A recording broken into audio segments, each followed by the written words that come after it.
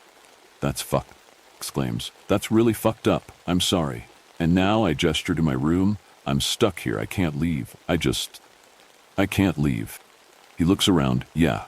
Honestly, I'd kill myself if I had to spend more than a day in here. He laughs.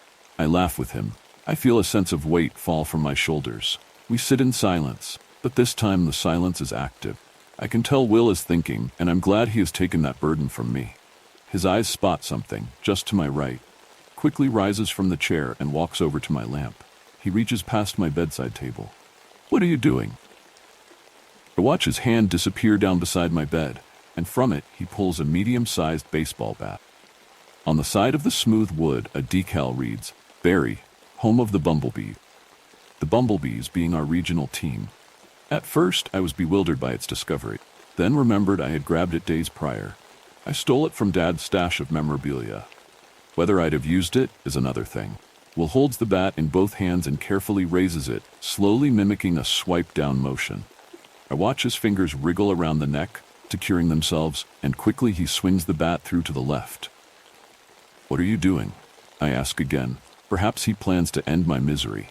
He examines his weapon of choice, and it never leaves his gaze. "What if we scared off the guy?" suggests. "What?" I said, "What if we scared him?" "I know, but what?" Will grabs my phone from just in front of me. Been turned off, but Will reverses that decision and flips the bottom of it towards me. The top pinched between his thumb and fingers. "Text him, tell him to meet." I gasped and secured myself even tighter in my fluffy green sheets. "Are you fucking crazy? Claire, you look so fucking horrible right now." His words are harsh, but they stem from genuine concern. If he doesn't end up killing you, the stress will. I stare into his eyes. They mean business. His breathing is deep. "Do you want it to end?" He leans in. "Do you want it to end?" I don't, then text him. I hesitate for a moment, then carefully grab the phone from him. As the cracked screen glares at me, it begins to buzz relentlessly. Hundreds of missed calls and unread messages fly down the inbox. My chest sinks further and further into a bastardized pit of despair, twisting and turning its way into a deformed structure.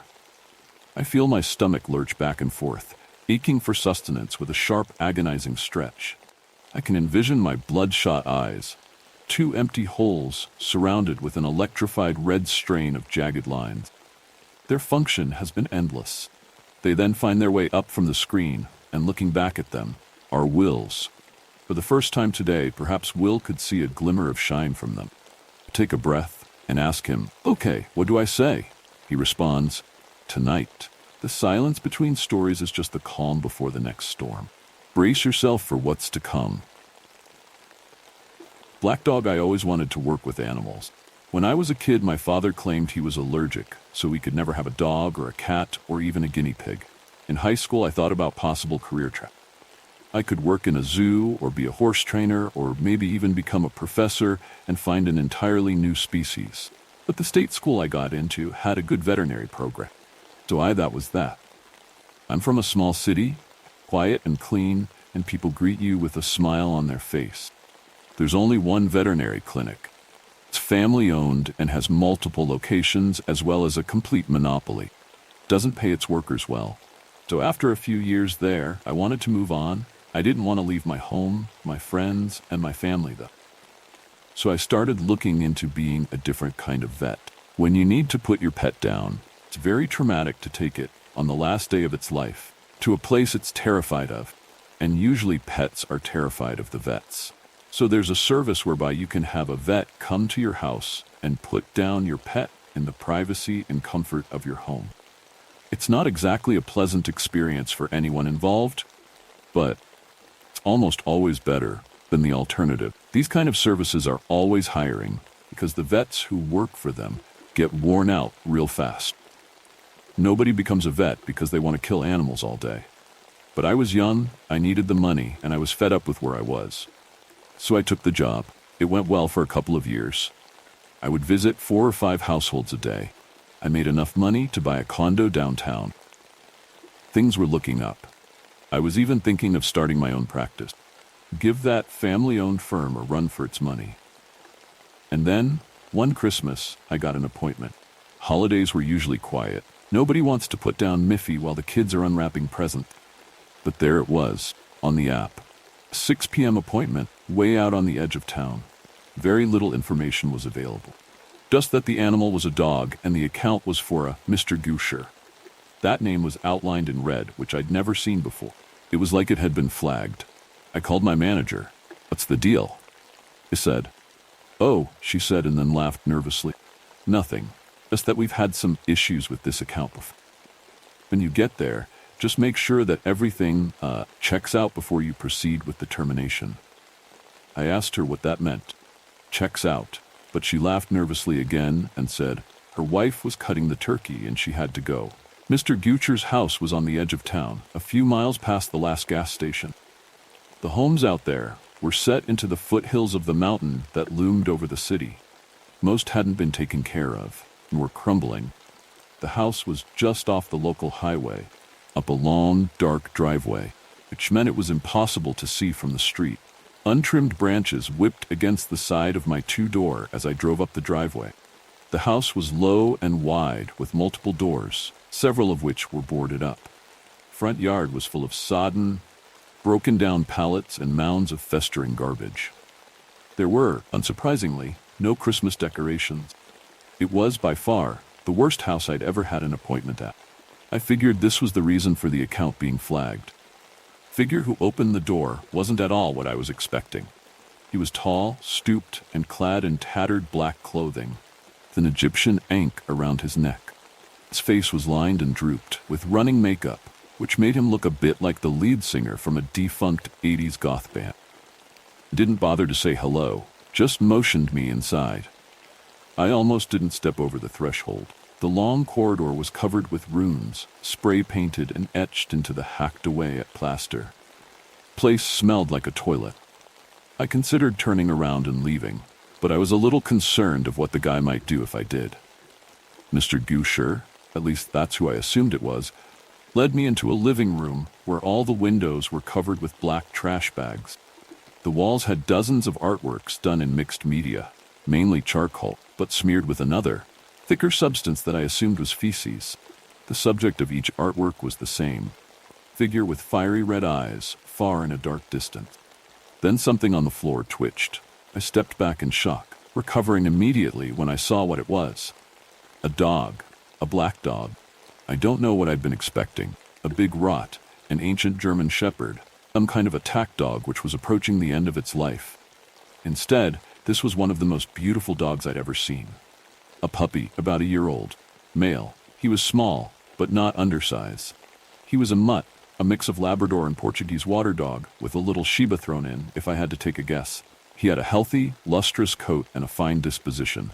Came right up and nuzzled my ankle, panting happily. He was one of those dogs that practically smiled when he saw you. "What's his name?" I asked. The man just shook his head. "What's wrong with him?" I asked.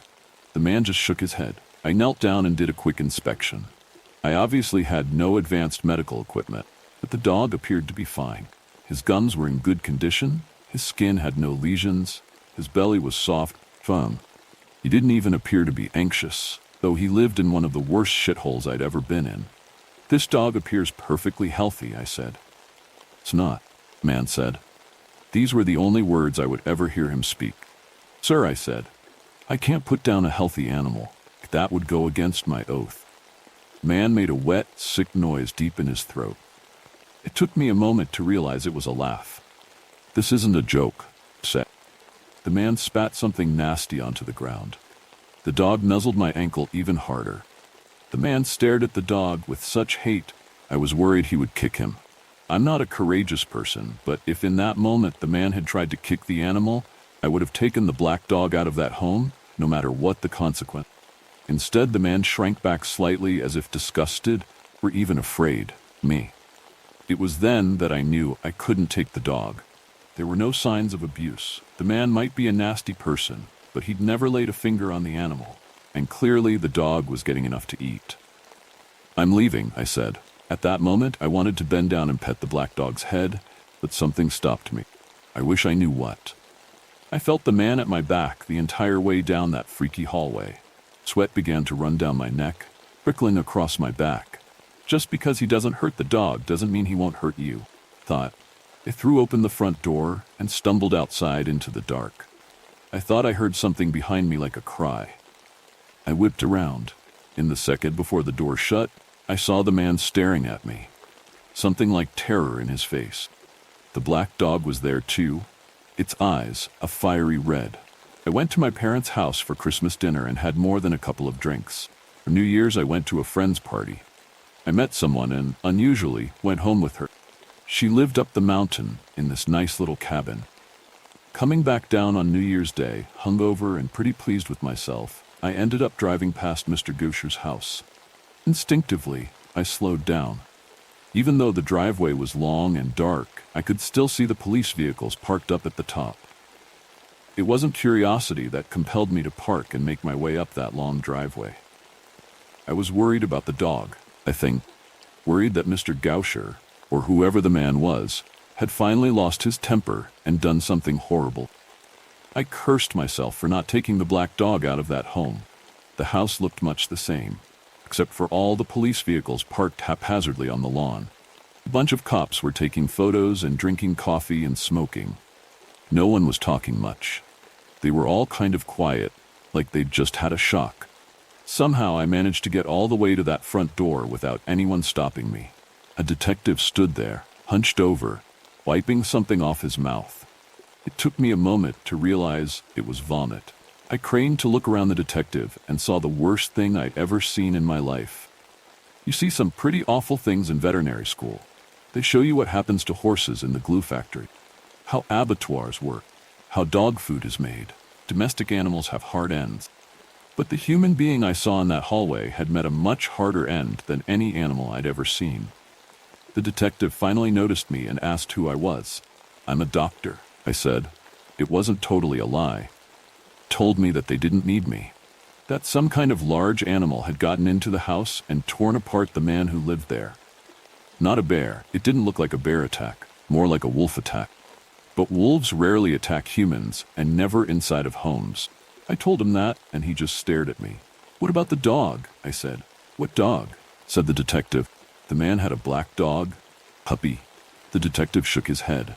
No sign of a dog. Maybe it got away. I doubted that. A few days later it began. I was driving home from a late appointment, and just past Main Street, right past the ice cream place, I saw them. A pair of fiery red eyes. I slowed the car and caught a glimpse of what I thought was a small black dog. But then it closed its eyes and was gone, vanished into the dark.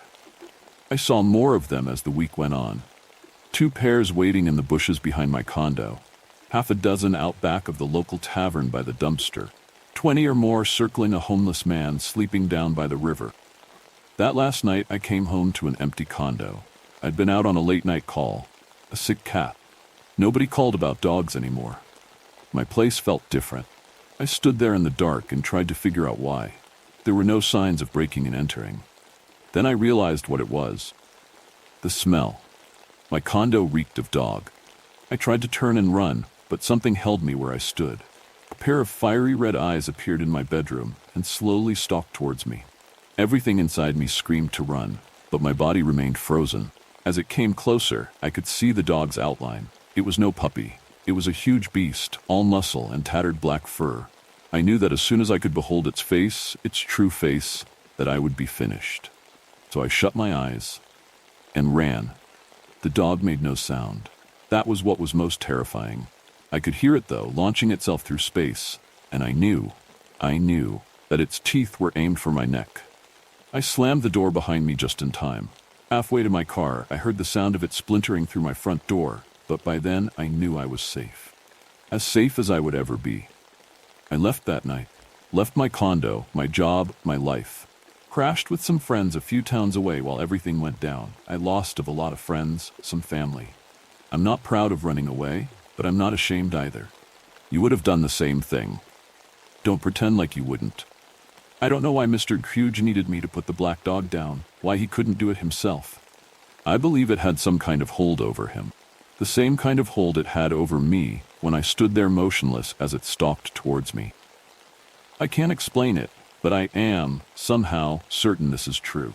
The same way I am certain that what happened in the small city I am from wasn't a series of bizarre, unexplained wolf attacks. A few months later, everything seemed to settle down. The attacks had gotten worse and worse, and then finally they just stopped, all by themselves. I waited another week and then went back home to see for myself. Everything was the way it used to be. The streets were quiet and clean, and people greeted you with a smile on their face. There was only one change I noticed. So many people had dogs. Cute little black dogs. I now live in a big city. I rent a tiny apartment. I have few friends here and no family. I haven't practiced veterinary medicine for years. I'm a delivery driver. The money's not very good and I don't like my job. But I don't have to work with animals. From one nightmare to the next, let the darkness guide you into the following tale. I am begging you. Please avoid certain goods. Part 1. Part 2. Subscribe our channel. I was a high school dropout. I tried hard to get good grades, but it was impossible. I shouldn't have had any problems passing, but unfortunately, I couldn't get much homework or studying done. Why? Well, because I had a terrible home life. I ended up developing a terrible drug addiction after I failed 3 of my final exams at the end of 10th grade. That was the end of it. I couldn't recover, and ultimately had to drop out that next year. Word ended up getting out to my parents. They did their best to support me. Who am I kidding? They were pissed. When they read the letter, they spent hours screaming at me, calling me a drug lord. Said I was a failure and an embarrassment to the family. They wanted me out of the house, but I was only 17 at the time, and they didn't want to face any legal bullshit. A few months after that was my 18th birthday, so they probably thought they could deal with me for a bit longer. The day of my birthday, I went downstairs, and my parents were waiting for me at the dining room table, a big envelope in front of them. I sat down across from them as they slid the envelope over to me. Inside was a $2,000 check and a note. Don't get overly excited at the check. This is your official notice that you have 1 month to find a place and move out. Save the money for that time or you will be screwed. Do not use it to buy drugs. I stared at my parents. My father simply said, "What are you just sitting there for? The clock is ticking." And that was it. I spent the next 10 days extensively looking for a new place to live, plus a job so I didn't end up broke. I finally found a place. It sucked, but it was cheap and livable. After about 2 months, I was starting to run dangerously low on money. I was recovering from my addiction, but only because I had almost no more money to spend on them. I kid you not, only 5 days before rent was due, I finally found what I thought was a break. A part-time gig had been recently posted at the bottom of my search results on Indeed.com. An office building nearby was hiring a night guard. No experience required, but they specifically stated that this was a challenging position. I had nothing to lose at that point, so I applied. I was shocked to get a call from them later that day wanting an interview. The interview was strange. When I got there, I noticed that it was surrounded by dozens of trees, like it was secluding itself from the rest of the town. The building looked a bit worn down from the outside. Only one company owned the entire 3-story building, Certain Goods. The interviewer, who I learned was the boss of the place, was a nice guy. His name was Chad Kirkwood. The interview was strangely short. It was basically just verifying my name, showing him an ID, and confirming I was interested in the position. Before I had a chance to ask any in-depth questions, he offered me the job on the spot. I stuttered for a second, but quickly accepted it, and he said to be back there at 9 p.m. sharp on Monday. I shook his hand, and he hurried me out of the room. I should have taken that as a warning sign of what was to come, but I naively just went home with a huge smile on my face. The day came for my first shift. I wasn't told what to wear, so I just wore a plain polo shirt and jeans. When I got there, the entire place seemed eerily different than before. Trees completely hid the building this time. Heck, even the road to the parking lot was barely visible. If I hadn't known about the road, I would have probably missed it. Passing by the trees, I noticed the building and parking lot were barely lit. I struggled for a bit to even find the front entrance. When I found it, I went into the lobby. A single worker was at the reception desk. She seemed almost relieved to see me. Before I could ask her name, she said, "Oh, you must be the new security guy. Welcome to Certain Goods. Your uniform is on the table in the break room, far down the hall and to the right, along with a descriptive set of rules, policies, and procedures that you will need to follow while here." After that, she unhooked the building keys from her waist, handed them over to me, and quickly left the building. Odd, I said to myself, looking at the dozens of keys now in my hand. After a second, I shrugged it off and went way down the hall into the break room. I saw a clean and folded security guard shirt. I put it on and noticed the paper that the woman was referring to and picked it up. I began reading. "Welcome to Certain Goods, providing the best goods and services around. Your position as our new part-time night security guard will be anything but boring. You agreed that you were up for the challenge, and we hope you are fully prepared. Please adhere to the following rules. Trust us. These are super important. 1. Your shift will begin at 10 p.m. sharp and end at 6 a.m. every Monday, Wednesday, and Thursday. Do not show up late. If you are late, call the emergency number listed at the end of this document and stay away from the office. You will not be paid for that shift. If you are sick, call the same number and we will negotiate your pay for that shift at a later date. 2. Make sure to be in the security office before 10 p.m. sharp. Close the door as you enter the room. You will not be permitted to leave the office until 10:30 p.m. If you need to use the restroom, please use the one in the office. If you are not in the security office at 10 p.m. sharp, find the closest room, turn the lights off, and hide until 6 a.m. This rule is crucial for your job. 3. During your time in the office, monitor the cameras. If you see anything out of the ordinary, shut off the camera in that room. You will hear a clicking noise, which should fix whatever is wrong. After a few seconds, turn the camera back on. If the anomaly is still there, repeat the process until things return to normal. Number 4. You will need to make 3 rounds during the night. 10:30, 2:30, and 5:30. During this time, you will need to search all 3 floors. Quickly turn on each room's light, check the room, and turn them off. If you see anything out of the ordinary, or if the lights are already on in an office, immediately turn off the light, shut the door, and lock it. Keys you have are all numbered appropriately, so this task should be no issue. Any locked doors from your previous rounds should stay locked for the remainder of the night. Leave all normal rooms' doors open. 5. At 12 exactly, you may hear various sounds coming from the large conference room on the first floor, room 110. If you do, sneak up to the door and lock it. Do not open the door under any circumstance. If the door is already open, immediately return to the office without looking in the room and lock your door. For extra security, you have a key with a star imprinted on it that can be used on the door too. This is a secondary lock that only works from the inside of the room in case any intruders are trying to get in. 6. If at any time the lights suddenly shut off in any of the hallways, Turn off all cameras on that floor for 15 to 20 minutes and then turn them back on. If this event interferes with one of your rounds, skip that floor.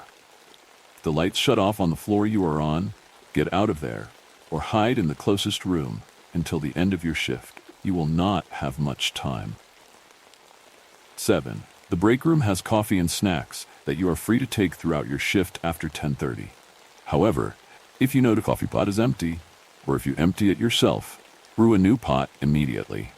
The break room will be safe otherwise, but just remember to follow the other rules. 8. At 4:44 a.m., the doorbell from the visitor access area may ring. Press and hold the intercom on your desk to talk. Simply say yes. If you hear no response, ignore it. If you hear, "I am here with a new shipment of supplies," respond with, "Please leave them in the lobby, thank you," and unlock the door with the appropriate button. Once the visitor leaves, lock the door with the other button. If you hear any other response whatsoever, say, "Sorry, I cannot let you in." And no matter what happens next, do not respond. 9. Cell phones are forbidden during your shift. You may bring books, puzzles, etc. during down periods, but you must keep your phone shut off completely. If you forget or ignore this rule, you may hear a loud noise quickly approaching the security office. Immediately lock the door, turn off the lights, and hide under your desk until the sound goes away. 10. During your patrols, if you see any intruders, direct them to the exit and threaten to call the police. However, if the intruder is wearing a lavishing red dress, avoid eye contact and walk slowly and calmly back to the office. If you hear an echoing giggle, run and hide. 11. This is the most important rule. Do not try to leave the building in the middle of your shift, even if you think it's safe. You must stay in the building until the end of your shift, or you might have bigger problems, other than getting fired, to worry about. Again, thank you so much for your interest in this job, and we hope you enjoy your first shift. Remember, follow the rules, and you will be just fine. I've been pranked enough times to know when I'm getting my leg pulled. But there was something eerie about this set of rules. The entire creepy atmosphere, interview, and the interaction with my coworker helped me not simply brush the rules off. Could this be a clever prank set up by my new boss? Yes, but I've been in enough situations before that I understand playing it safe is much better. I was obviously desperate to keep this job anyway. If I make an ass out of myself by following these rules, then whatever. Looking at the time, I saw it was only 9:15. So I grabbed some coffee and reread the rules several times. These were complicated as hell, but I made sure I kept them close by, just in case. At 9:55, I made my way into the security office and got set up for my shift. Out of habit, I closed the door behind me. At exactly 10, I nearly crapped my pants as a loud bang was heard in the hallway. It almost sounded like a gunshot. What in the world was that? Thought. I sat stunned, staring wide-eyed at the hallway, not knowing what to do. I then found myself slowly leaning towards the doorway to look outside. It almost felt like I was doing it automatically. I stopped quickly and realized how stupid of an idea that would have been, and sat back in my chair. After a moment, I remembered the rules and realized I almost made a stupid mistake. My first shift, and I almost broke a rule in the first minute. I contemplated calling the police and reporting an armed intruder in the office. However, I hesitated. I don't remember why. For some reason, I decided not to call them. 2 minutes of awkward silence later, I heard a really creepy moaning sound coming from the hallway. It almost sounded like pipes or wind in a tunnel. Nothing made sense to me at that. Another few minutes later, the hallway light started dimming and the sound got louder. I jolted up and backed up against the wall. The office began to gently shake. Earthquake? I shifted over to the doorway between the office and bathroom. One of the few things I remembered learning in school was that being a safe spot. As I prepared to crouch down for safety, I saw something odd. There was a small window in my office that looked into the hallway. A weird shadow seemed to slide past quickly. The hallway completely darkened as the moaning sound got even louder. A split second later, the hall began to get lighter again. The light stopped dimming and the sound disappeared. With that, the office also stopped shaking. I was baffled. Was I being pranked? What the hell? I was stuck just staring at the window, wondering what just happened. Was that real, or were my withdrawal symptoms worsening? My head was running wild. What is happening to me? Am I tired? Are these related to withdrawal? Am I just hallucinating because of stress? Or are the rules actually real? I snapped out of it and splashed some water on my face from my bottle. I slowly turned on the cameras and was slightly relieved to see that nothing was out of place. I continued to monitor things, but my heart was pounding. The eerie silence, except the hum of the monitors in front of me, kept me on edge. I've been pranked before, but never in a way that felt so real. And it was so complex. There's no way that was a prank, right?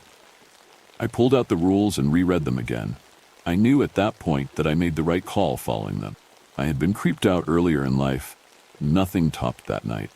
The dread I felt was enough to make the hairs stand on the back of my neck. But thankfully, things stayed normal until it was time for my first round. 10:30 slowly flashed across my watch. I sighed. I slowly creaked the door open and peered into the hallway. Nothing. Grabbing the flashlight and ring of keys, I made my way down the hallway. I passed the lobby and turned the corner. I was met with the sight of the first-floor office doors. Breathing slowly, proceeded. The lights in the hallway stayed on, but the uneasy silence made me doubt my safety. I reached the first office door. Room 101. I noticed the door was open. Slowly reaching in and turning on the lights, I saw a small room with a desk, computer, and some pictures. Everything was normal. I turned the light off and proceeded.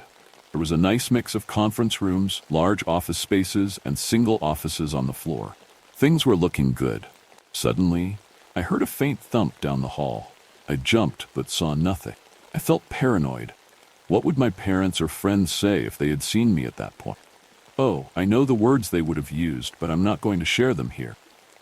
Continuing through, I saw the rooms were still normal.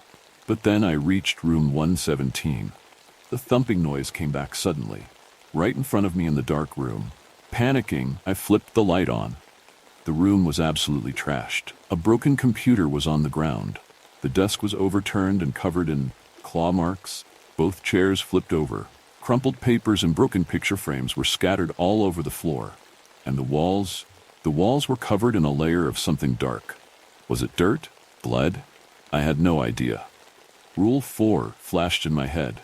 If you see anything out of the ordinary, or if the lights are already on in an office, immediately turn off the light, shut the door, and lock it. I reached inside for the door, shut the lights off, and slammed it shut. Fumbling with the keys, I found the one with a 117 imprinted on it and shoved it in the lock. Right as I heard the lock click, a sudden scratching noise came from the other side of the door. I jumped back and began running back to the security office. When I reached the corner, I stopped and saw nothing behind me. Rule 11 reminded me I was stuck there until the morning. I was now fully convinced I was not getting pranked. This shit was serious. They would not trash an entire office room just to prank a new part-time security guard. Come on, grow a pair, I thought, and started going back down the hall. Quickly passed by room 117. Nothing seemed wrong at that. I quickly finished checking the remaining rooms on the floor. The second floor was also completely clear, which was a relief. Entering the third floor, I was greeted with the lights dimming. I froze. Did the rules mention the lights dimming, or was it them going out? Damn it, I don't remember. I thought to myself, biting my bottom lip. I contemplated running back to the security room. But before I convinced myself to bolt, the lights stopped dimming. I stalled for as long as I could, taking deep breaths before proceeding. The thought of the cameras being unmonitored sent me into a brief panic, but I swallowed it and pushed through the floor. Room 301, normal. 302, normal. 303, normal. Things were fine, but then I paused. The lights in room 313 were on. I skipped the other doors and snuck over to the room. Before I could reach inside to turn the lights off, I saw it. A tall, black mannequin. Just standing there, motionless in the room. This thing was tall, like it almost was too tall for the doorway. I was frozen in fear immediately, like prey trying to hide from a wild predator. The mannequin looked like it was facing the desk, its shiny plastic body reflecting the light all around it. But if that wasn't disturbing enough, it also was one of those headless mannequins. No freaking head. A 7-foot-tall, shiny, black headless mannequin, only about 5 feet in front of me. I probably stood motionless for a minute, but then suddenly the mannequin fell. Its front unnaturally fell towards the desk. I hadn't touched it, breathed on it, nothing. A second later, the lights in the room flicked off. I panicked and quickly pulled the door shut. I fished around for the key for room 313, but I struggled. I pulled on the handle as hard as I could so the door wouldn't open. Loud pounding came from the door that made me drop my keys. I picked them up, sweating non-stop trying to find the damn key. Finally, I found it. I crammed it into the lock and twisted it until I heard the clicking sound. The door suddenly became motionless and the knocking stopped. It then became silent again. Not knowing if this counted as turning the lights off, I took my chance and moved on. I went back and quickly finished going through the remaining rooms. Thankfully, everything else was normal. I hurried back to the security room and slammed the door shut. I fell into my chair and broke down. Tears formed in my eyes and I couldn't stop shaking. I pulled out the rules and reviewed Rule 4. If you see anything out of the ordinary, or if the lights are already on in an office, immediately turn off the light, shut the door, and lock it. I cursed myself out, thinking I must have been standing there motionless for too long. This was real. If it hadn't been obvious before, it was at that moment. I understood why that woman looked relieved when I first arrived and got the heck out of that place. My goals changed immediately. Money? Hell no. I would have rather been homeless than stay there. Survive? Yes. I wanted to get to the morning and get out. I could tell that my mental health was diminishing, but I didn't care. Screw it. I'd rather go insane if that meant I could survive the night. Around 11:30, I was monitoring the cams when I began to feel exhausted. I didn't realize until then that I had gone through my entire cup of coffee. That stuff barely did anything to me, so I knew I needed more to avoid drifting off. I peeked into the hallway and quickly made my way to the break room. Going inside, I immediately felt calm. Felt like an unusually relaxing aura just filled the room. However, calmer I got, drowsier I got. I filled my cup with coffee and began walking out. That was until I stopped dead in my track. Rule 7. Turned back. The coffee pot was empty. My vision then began to get blurry and I got dizzy. Something wasn't right, but I knew right away I had screwed up again. Oh shit, oh no, I thought as I stumbled forward to the pot. I replaced the coffee filter. Before I could reach for the coffee grounds, I heard a whisper. I jumped back and turned. My vision was much blurrier, and I thought I saw a shadow in the distance. I turned back, muttering some curse words again, causing me to tumble forward.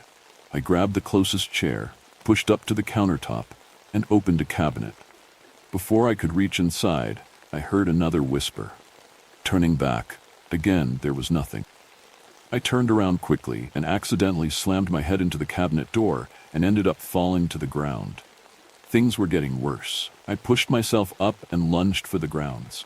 Took a handful, slammed them into the machine, and hit brew. Almost instantly, the whispers faded. My vision came back, but my head hurt from where I bumped it. After the coffee finished brewing, I stumbled to the security office, coffee in hand, and yelled out in frustration. I pounded on the office chair several times before slumping down and continued monitoring the cameras. Rage had started. I was so sick of that place at that point. If I ever saw my boss after that point, I seriously considered slugging him in the face. I did not care one bit. I thought that jail could have been even better than a homeless shelter. I was thinking irrationally. I was pissed. Even when I had anger issues on drugs, I never felt that furious. Hell, I almost scared myself. I continued monitoring the cameras. I started to calm down and focus, but my hands were gripping my coffee cup tightly and my teeth clenched. I could tell that I would lose it on someone, or something, if things kept going that way. Midnight eventually rolled around. As soon as my watch beeped at 12 a.m., I began to hear something. It was different than before. It was like chattering at a social event of some sort. Confused, I slowly approached the door and opened it. In the hallway, the sounds were louder. They were coming down the hallway. I made my way into the lobby. It was empty as expected, but the noises were still there. Unfortunately, that was when my anger started rising again. I was not in the mood for anyone's bullshit after the stuff I had gone through. damn teenagers got into this place. Some stupid booze hounds thinking they could hide out for the night. What is wrong with people? They are about to hear it from me. Turned the corner into the first floor hallway. As I moved along, the noises got louder still. Did not sound like drunk teenagers, but I still assumed it was some morons trying to throw some type of secret party. They need to leave now, I angrily thought as I stormed through the hallway. As I got closer to the source, I saw a little bit of light coming from the room. I thought that these bozos thought keeping the lights low wouldn't bring any attention to them. They were mistaken. Fuming at that point, I noticed the noises were coming from room 110. I remember earlier seeing it was a large conference, or lunch, room. I knew I was probably outnumbered. Hoped those people would see me and flee without any problem. When I was about 2 feet away from the door, a thought crossed my mind. Wasn't there a rule about this? Oh, I should stop and check before I... Too late. I reached the doorway. My entire body was in the frame as I looked into the room. My anger suddenly disappeared, and my eyes grew wide. The sound in the room stopped abruptly. As soon as I saw what was inside, my mind blared Rule 5 in my head. Rule 5. Rule 5. Do not look into room 110 at midnight. I understood immediately why Rule 5 had been so specific and detailed. In the room, only a few dim lights showed me the 10 or so figures standing around the room. They looked human, but they were abnormally thin and lanky. There was not a single hair on any of them. They were extremely pale and had no clothing whatsoever. The worst part was when they all suddenly turned around to face me. Their faces. There were no eyes, no ears, no nose. All they had were very large mouths, basically stretched across their entire face. Sharp teeth in their large mouths, impossibly sharp. No one moved. The creatures were still. I was still. I couldn't move. I was paralyzed with fear. I could feel them looking at me, even though they had no eyes. Without warning, one of them suddenly let out an ear-piercing scream. It was a horrific sound, almost like a blood-curdling scream, mixed with the roar of a vicious animal. Saliva and shreds of who knows what went flying out of its mouth. The inside of its mouth looked to have more and more rows of those damn teeth. Like it was horrifying. Its limbs suddenly revealed long, sharp claws. My ears started ringing, but instantly my body started working again. I bolted down the hallway back toward the security office. I heard them begin bursting into the hallway, chasing after me. I could tell some were on all fours, and some were standing.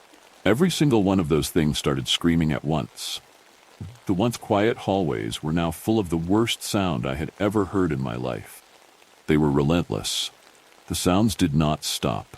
My ears were starting to hurt. I veered around the corner of the hallway towards the lobby. The creatures slammed into the wall before they quickly began chasing me again. The chipping, scraping sounds of floor tiles being ripped apart were present as the creatures began gaining on me. Once I got through the lobby, I felt the wind of one's claws miss my back and neck.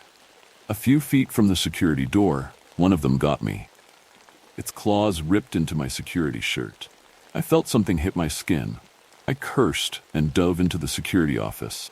Thankfully, few of them overshot the door, causing a slight jam of creatures trying to get to the door. That bought me enough time to slam the door shut. I locked the door as extremely forceful pounding began on the door. The door and its hinges sounded like they started breaking. Thankfully, Rule 5 was stuck in my mind, and I remembered the star key. I located the second lock on the door, old and blended in. Ripping the keys out of my pocket, I fumbled for the star key. The star imprint felt like gold in my hand. I shoved the key in and locked it. A few moments later, the pounding stopped. One of them let out a howl, and then they all tore back down the hallway, leaving me alone. They left behind a severely damaged door, trashed hallway, and remnants of its disgusting breath. How could I have been so stupid? My fury had almost cost me my life. All I needed to do was close and lock the door and return to the security office. That was it, and I screwed it up. Suddenly, all my fear and frustration became too much for me. I rushed into the bathroom and vomited into the toilet. My nausea skyrocketed. My body was practically breaking down at that point and screaming at me to find a way out. I knew the rules said I couldn't, but I was getting desperate. Tears started rolling down my face in the bathroom. Fuck this place. Fuck the cameras, I need to get out. I slowly relaxed and took deep breaths as I washed my hands. I turned around at the mirror, and sure enough, my uniform was absolutely mangled. My polo also took damage.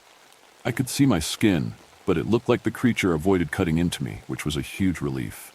I finished washing up, grabbed my bottle of water, and rinsed my mouth out. Returning to the chair, I grabbed my coffee and began taking some slow sips. I was wide awake now, but I was trying to stay calm and alert for absolutely anything. Everything was calm, so I finally began to settle down. I was taking advantage of that period of peace and quiet. Just when you thought it was over, another story claws its way from the shadows. Gabriel.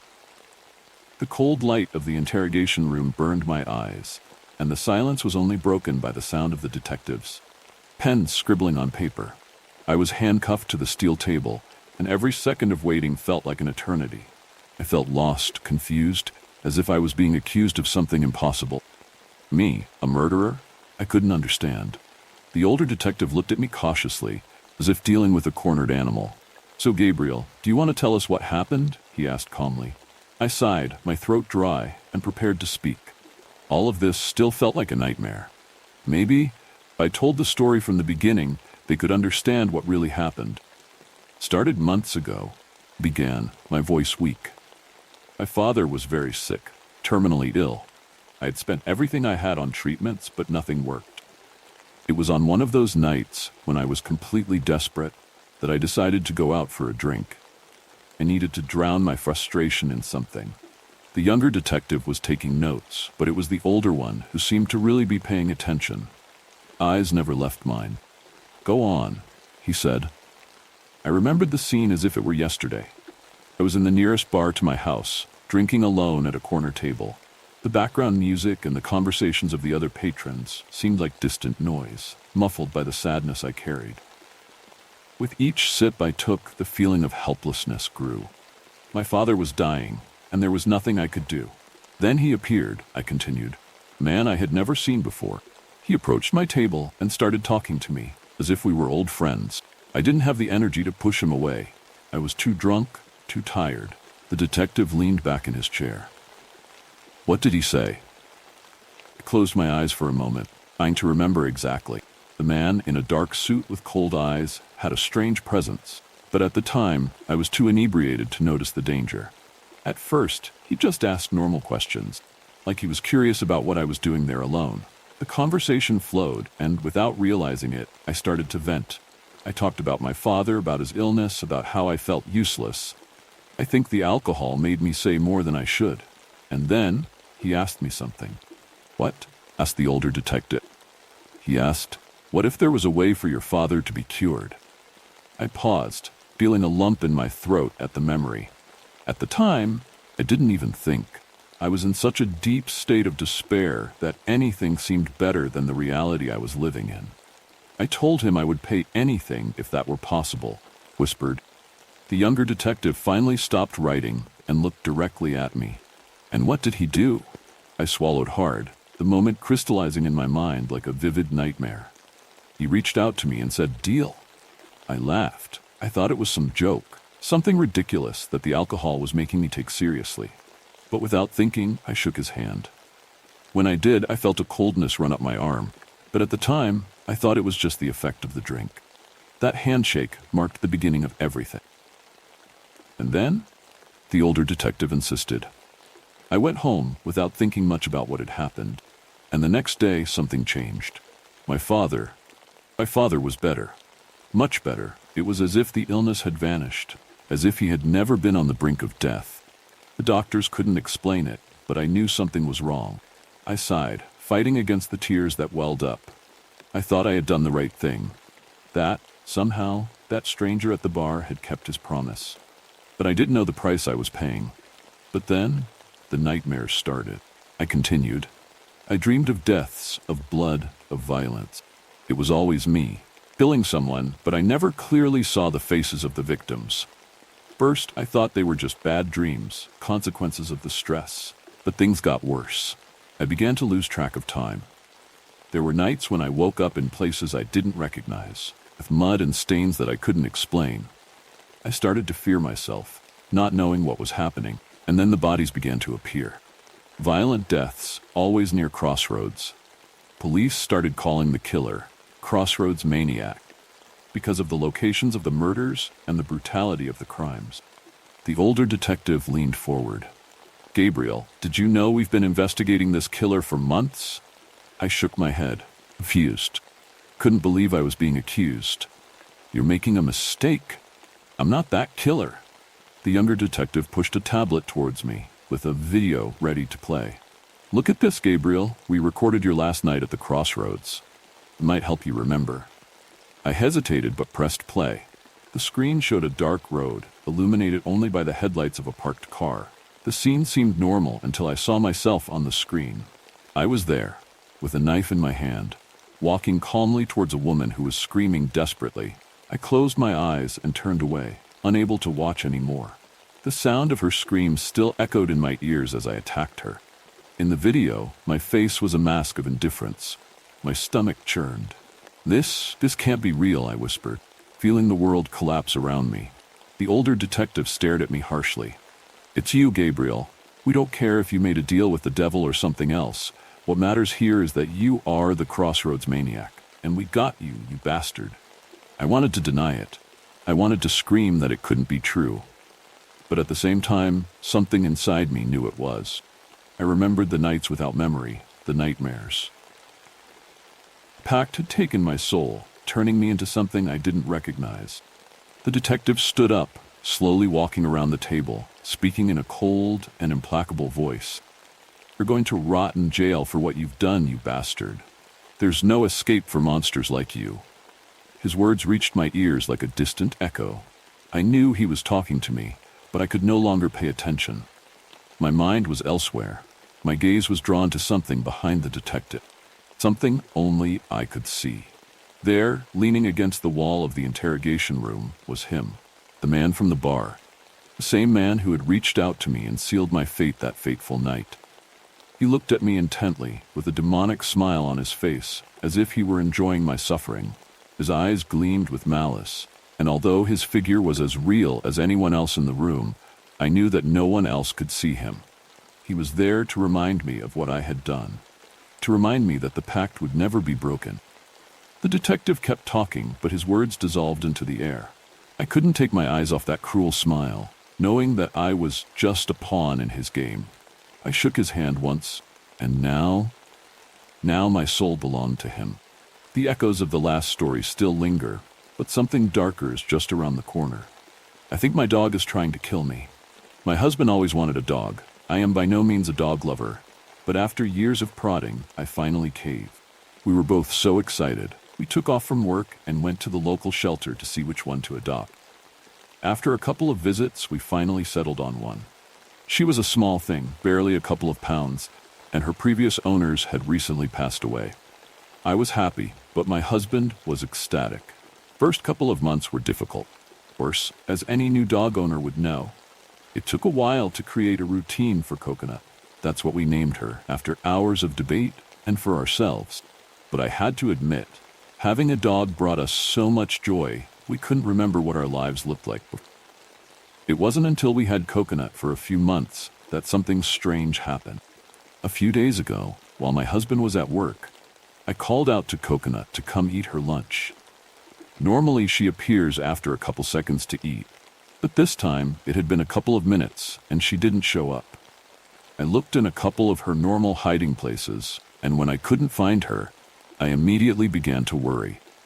I was seconds away from calling my husband when I saw her slowly walking towards her food bowl.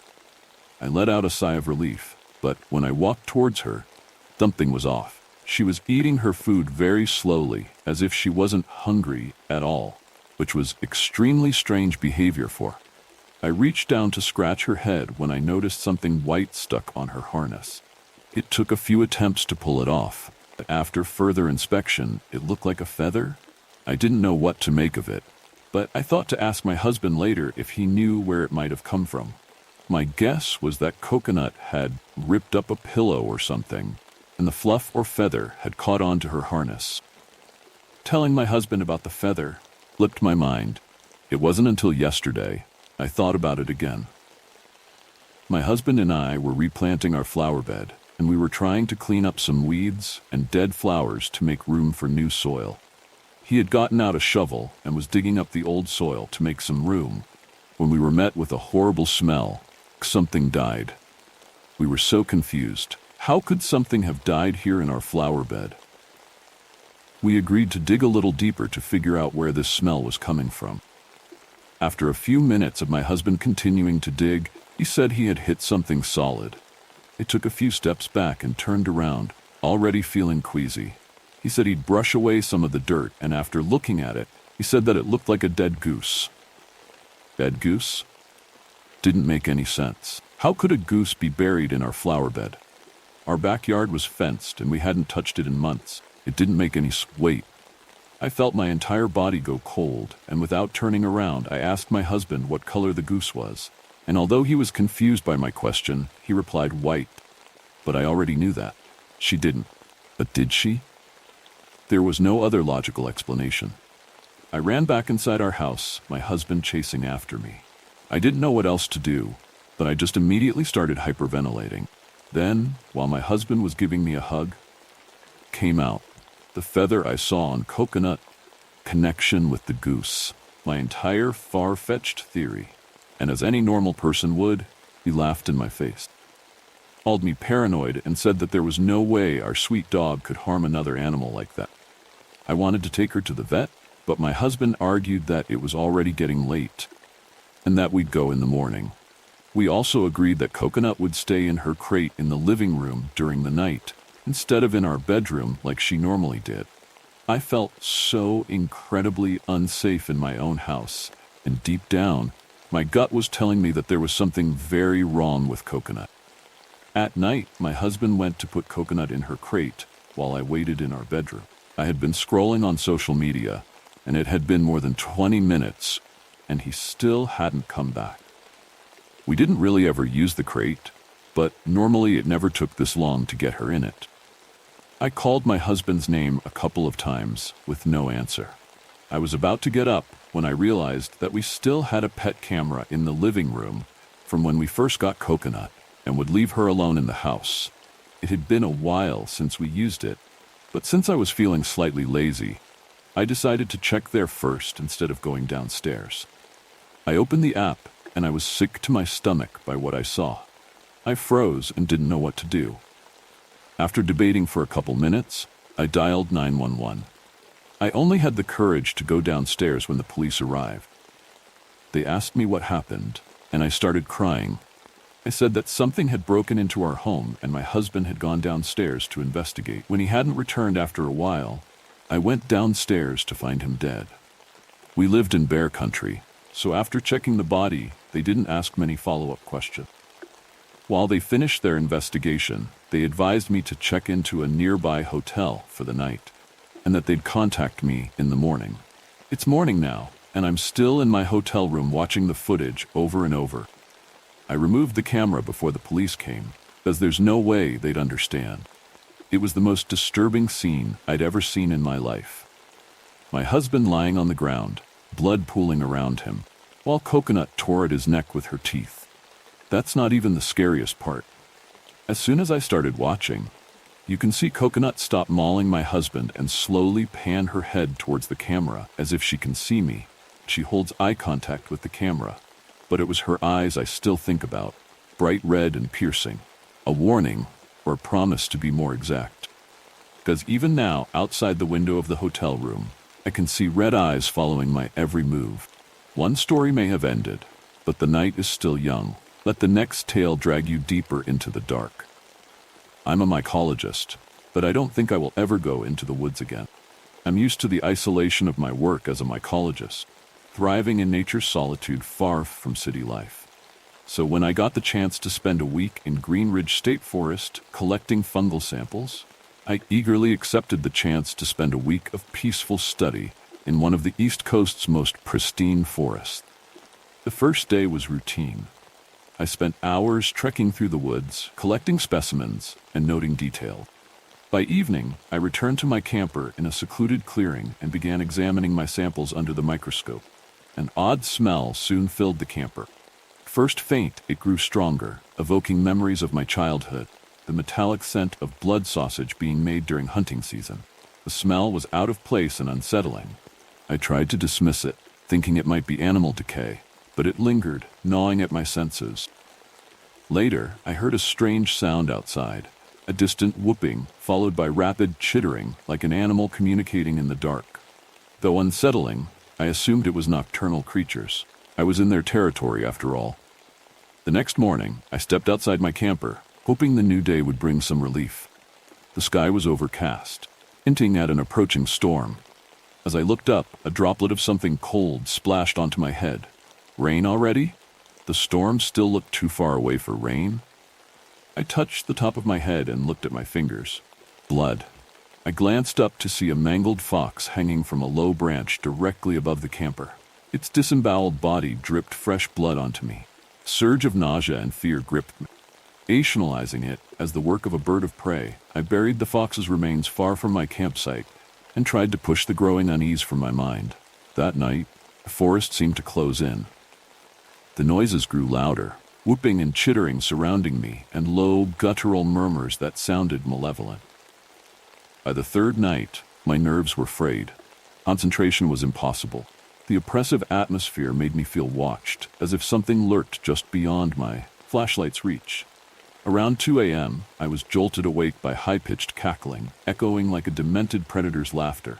This was followed by violent banging on the camper door, as if something or someone was trying to break in. My heart raced, paralyzed with fear. Cackling grew louder and more frenzied, banging more forceful. For what felt like an eternity, the assault continued. Camper shook with each blow, and I lay frozen, too terrified to move. Then, as suddenly as it started, the noise stopped, leaving a suffocating silence broken only by my ragged breathing. Trembling, I pulled back the privacy curtain just enough to peek outside. At first, I saw only darkness. Then a pair of glowing orange eyes appeared from below, staring directly at me. The eyes were animalistic, but held a very human, terrifying intelligence. Panic surged. I scrambled out of bed, stifling a scream as I dashed to the cab of the camper.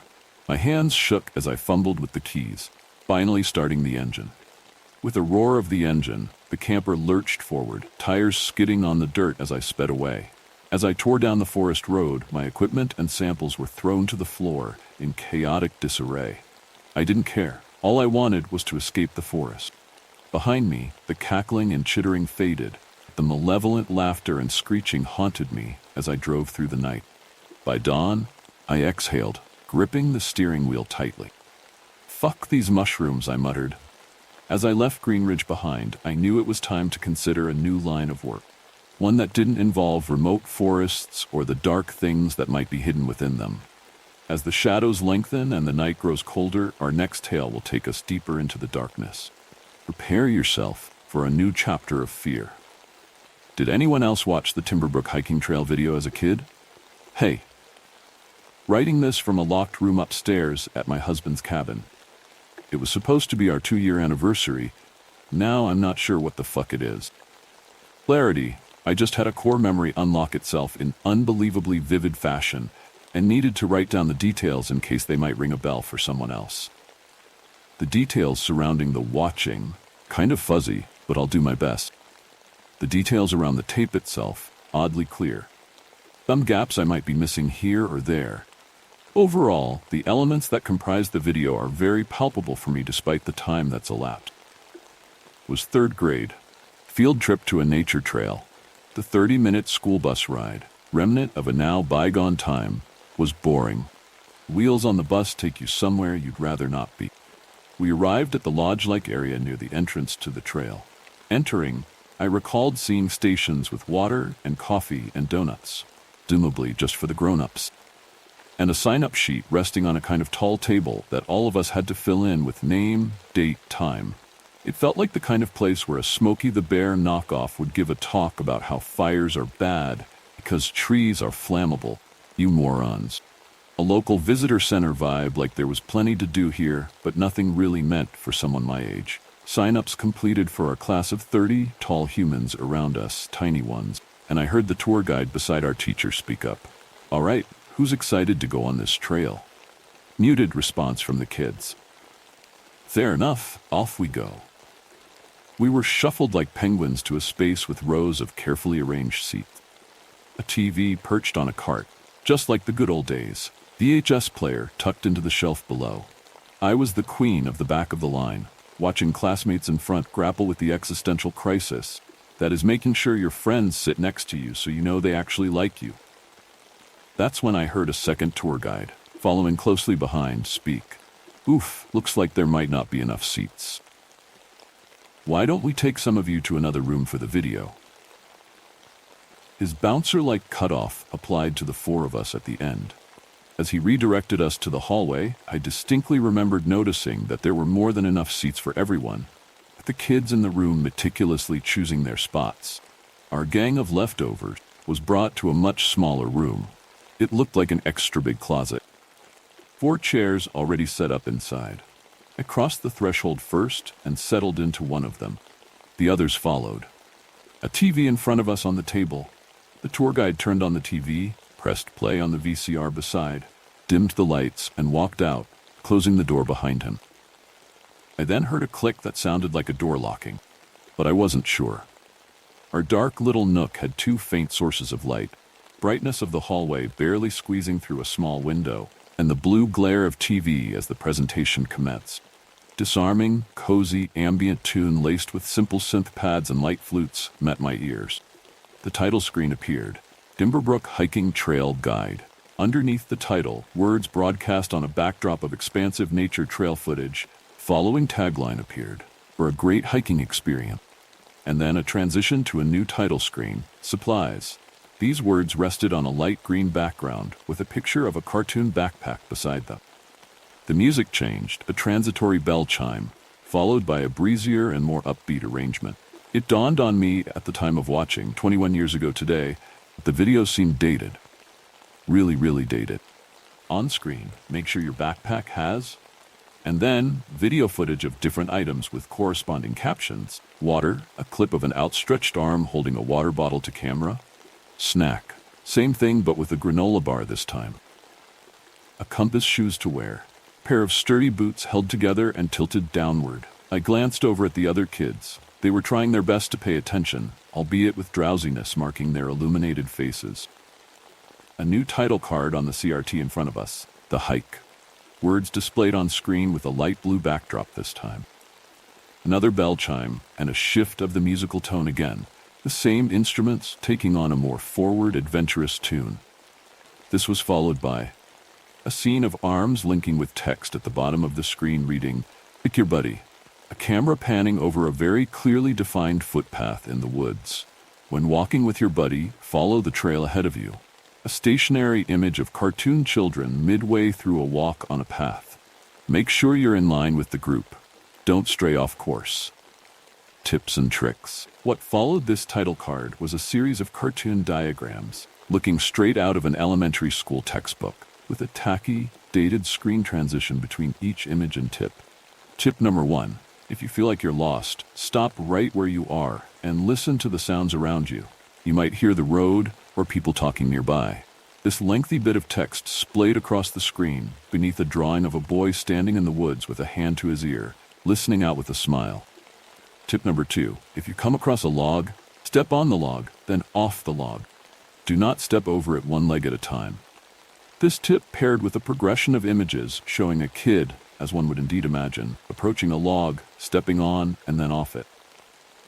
Tip number 3. Do you hurt yourself or have a wound? Words accompanied by the image of a kid holding out their bleeding arm. Air it out. Then a strange transition to clips of a real-life bleeding arm now, held out in the forest air. With each successive shot, the arm looked worse. The wound, the bleeding, the almost gangrenous effect on the appendage growing. Cut to the stairs. A camera fixed on a lengthy staircase jutting out from somewhere in the woods. Architecture that looked very out of place. Accompanying text. Don't take the stairs. Friends.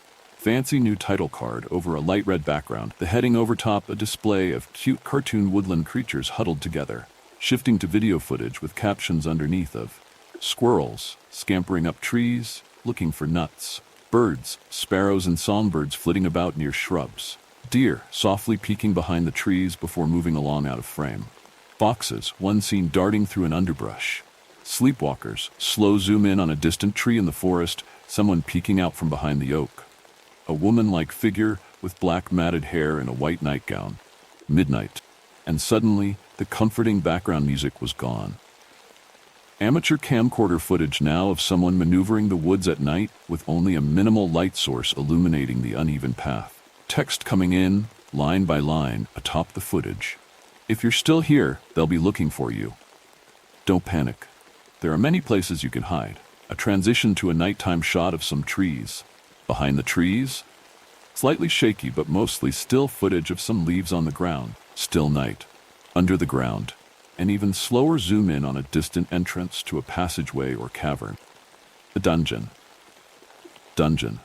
I felt the chair underneath me and remembered I was in a room with 3 other kids watching something. My eyes were glued to the monitor. I didn't feel comfortable looking to my left or my right. Imagery on screen wasn't resonating in any comfortable way, but the childlike fear in me told me if I stopped watching, something even worse would happen. It was hard to tell what I was looking at. The visuals on TV looked dark, thick, obscured. Words that make no sense, but are the best descriptions I can muster. Like the sorts of shapes you'd see with your eyes closed and palms pressed upon them. As I tried to piece together what it was, text, in the color red this time, appeared at the bottom. The dungeon might be a safe place to hide in for a little while. The text disappeared faster than usual. Slowly, the video began to clear. The footage seemed to be taken in a dark, cluttered room. Tables, shelves, materials, tools, all sorts of items crowding the space. Near the top of the screen, what looked like a window. The sound of heavy breathing. It seemed like the video was recorded by someone crouching in the corner. They might never suspect you would hide in the same place they were planning to bring you to. Text gone. More breathing, steady camcorder in the dark. Just don't stay there for too long. Eyes appeared on the window with the sound of something sliding open, and nature. What? Once again there was daylight on the screen. Rivers, babbling brooks, and a friendly forest. A reprieve that made my 9-year-old self think about the best way to delete everything I'd seen from my brain. My first tango with compartmentalization. Nature. Just comforting nature scenes. Nature is beautiful. Take some time to appreciate its wonder. Everything is in balance. The text lingered for a beautiful while, or cutting to a new title card again. The final one, as I would find out. The cabin. Camera that must have been positioned high on a mountaintop looking down at an expanse of forest from afar. Daytime at first, but the footage quickly revealed itself to be a time-lapse, tracking minor changes and movements before bringing us to the night. Then, for the 3rd time, the camera began to pan, this time painfully slow, delving deeper and deeper into the forest. Granular details sharpened as it zoomed in, while I wondered just how far this seemingly telescopic lens could go. Closer and closer, further and further, until landing on a large cabin, isolated in pitch-black darkness. It didn't belong with the rest of the forest. Lights on in all of the rooms, a glare cast out on the dense woods surrounding. The following subtitle, "Do not go near the cabin." Mechanical sounds as the camera pushed in slightly closer, a different clearness, as if the lens suddenly changed. If you are near the cabin, do not go inside. Silhouettes of what appeared to be people within the cabin. If you are inside the cabin, do not leave. It will be too late. And then, the camera violently started pulling back, away and away and away from the cabin as static warped the image. You are nourishment to them. And back to the title card, Timberbrook Hiking Trail Guide. Comforting strings, synths, and woodwind instruments were back. The text underneath the title now just read, "For a hiking experience." Then the tape stopped, and it was just our smudged reflections on the TV now. We sat in the still of the dark. No one moved an inch. The shared, telepathic agreement we all seemed to fall under was, pretend everything is okay. If none of us said we were scared, then we wouldn't give the game away. If we looked like we were all right, then we were all right. Right? The tour guide returned. He was hunky-dory as normal. "All right," I heard him say, opening the door, Light switch flicked on. "Looks like you're all done. Ready to hike?" he asked with chipper delivery. A muted response from us kids. He motioned for us to follow, and so we did. I'm not sure if it was a trick of sound or a hallucination, but I remembered the guide whispering, only to me it seemed, "Best of luck. Join the larger group." Whether this potential remark was tinged with sarcasm or sincerity, I wasn't sure. The hike happened. It was mundane. Barely any elevation. It wasn't a particularly dynamic path, more like a trudge through some level, open forest with an almost industrial-looking path leading the way through. Like any in-depth video guide on the how of maneuvering, this was completely pointless. There was no way anyone could have gotten lost, and it looked nothing like the video we'd watched. Only one thing caught my eye on the trail: the insignias that had been carved deep into the trees, elaborate scrawls and markings all along the path.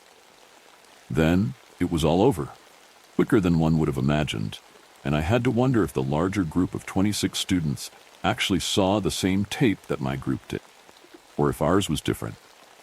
Now, some odd 21 years later, that same question cuts to the front of the line in my mind, as I reconcile with the bizarre childhood experience I'd severed from my head for so many years. It's my 2-year anniversary, as I mentioned at the beginning of this post. My husband pitched renting a cabin for the occasion, something I enthusiastically jumped at.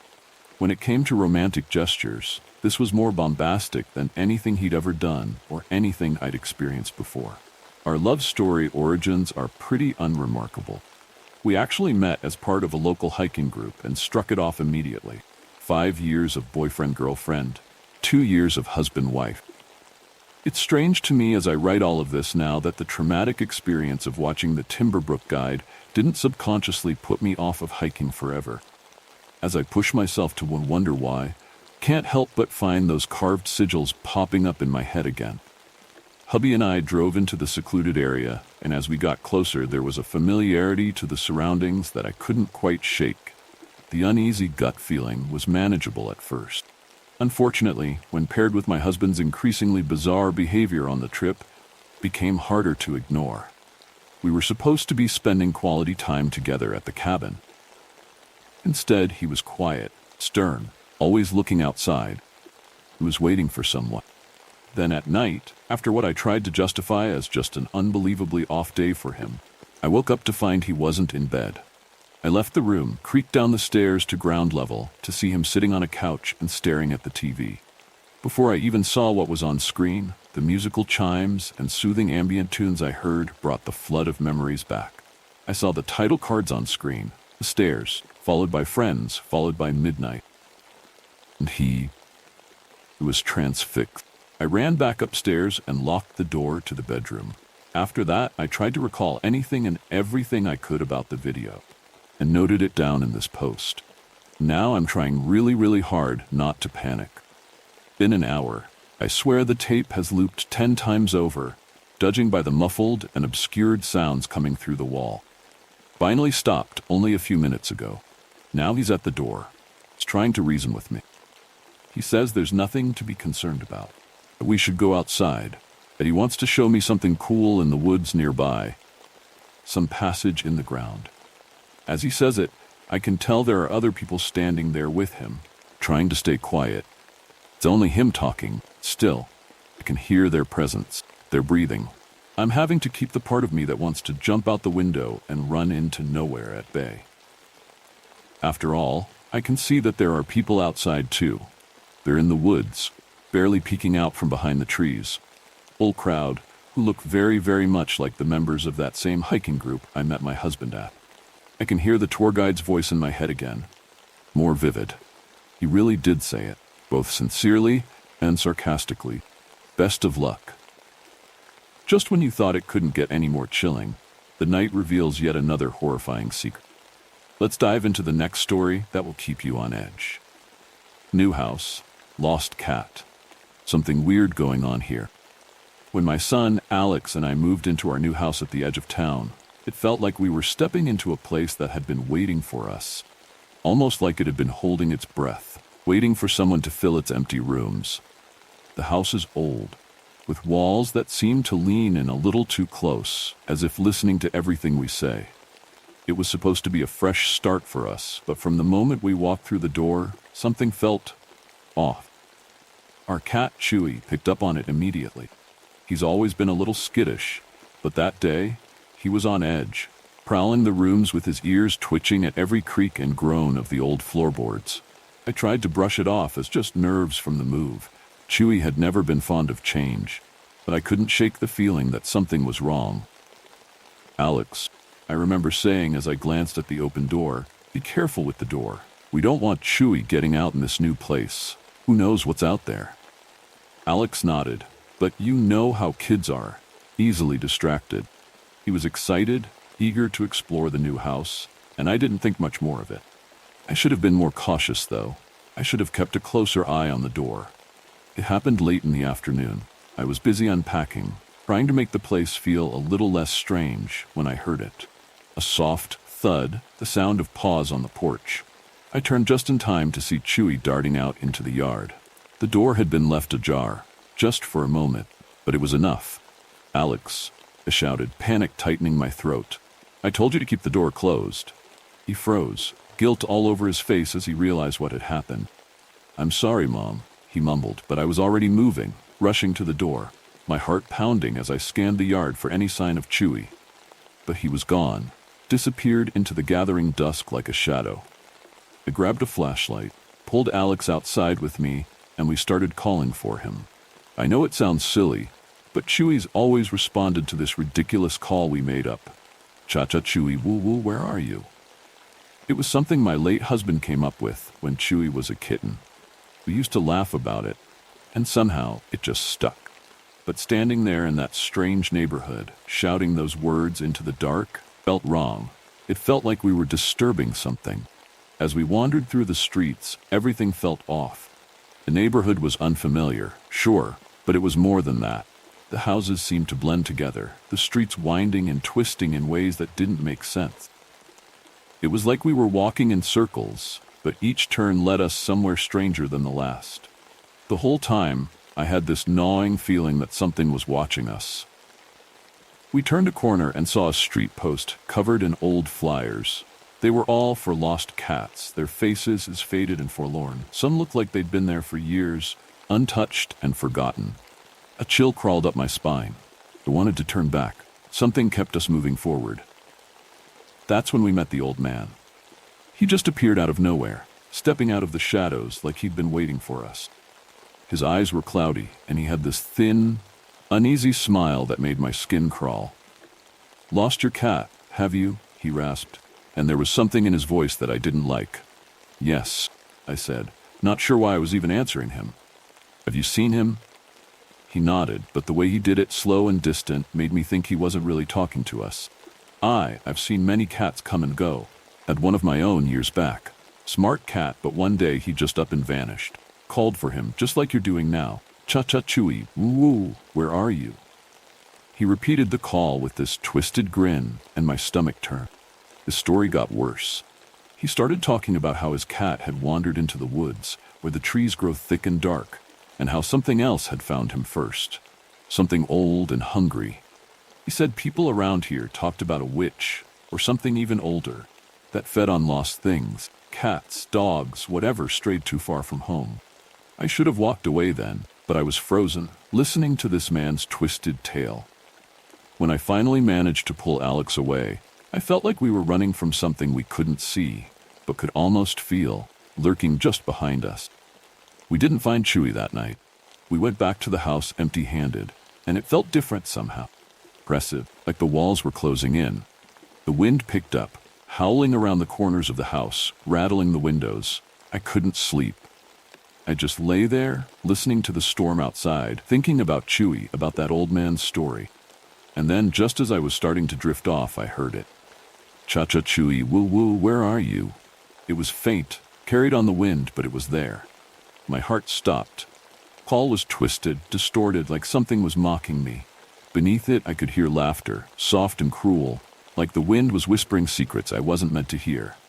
I sat up in bed, my heart pounding in my chest. The house was silent again, but that feeling of wrongness, of something lurking just out of sight, didn't go away. I knew Chewy was gone, and whatever had taken him was something I couldn't fight. The next day, I made flyers, even though I knew it was hopeless. I taped them to every post I could find, including the one with all the old, faded flyers. As I worked, I felt this deep, sinking dread, like I was sealing Chewy's fate, like the neighborhood had already claimed him, and there was nothing I could do. That afternoon, the phone rang. I almost didn't answer it, but something made me pick up. The voice on the other end was thin, almost a whisper. "I saw your cat," it said, words sliding into my ear like ice.